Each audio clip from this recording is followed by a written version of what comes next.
Also diesen Cookies stimme ich zu.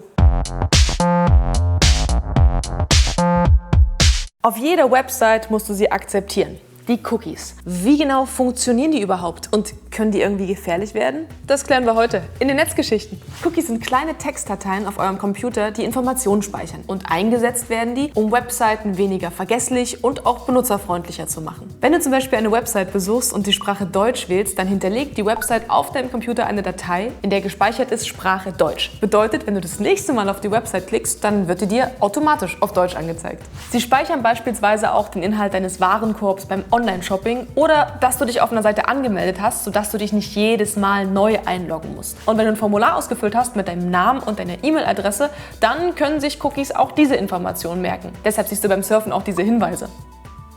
Webseiten brauchen dein Einverständnis, um deine persönlichen Daten speichern zu dürfen. Cookies können übrigens nur von der Website gelesen werden, die sie auch auf deinem PC oder Smartphone hinterlegt hat. Informationen wie dein Passwort, deine E-Mail-Adresse oder dein Geburtsdatum werden nicht in einem Cookie gespeichert, sondern verschlüsselt auf einem Server abgelegt. Und dann gibt es noch Tracking-Cookies. Das sind die Cookies, die verfolgen, was du im Internet so machst. Ein Online-Shop für Schuhe zum Beispiel kann Werbung auf verschiedenen Seiten schalten und auf jeder dieser Seiten Cookies anlegen. So sieht der Shop, was du auf den Webseiten so treibst und kann ein persönliches Profil von dir erstellen. Naja, und dann gibt's personalisierte Werbung. Vielleicht habt ihr ja vom jüngsten Urteil des Europäischen Gerichtshofs zu den Cookies gehört. Hier mal die Kurzfassung. Cookies könnten künftig nicht mehr mit einem Hinweis an den Nutzer automatisch gesetzt werden, sondern erfordern seine ausdrückliche Zustimmung. Also einfach gesagt, wechseln sie vom später Nein sagen auf vorher Ja sagen. Oder halt eben nein. Wie kann man denn aber nun verantwortungsvoll mit den Cookies umgehen? Ihr habt die Möglichkeit, in eurem Webbrowser Cookies zu löschen.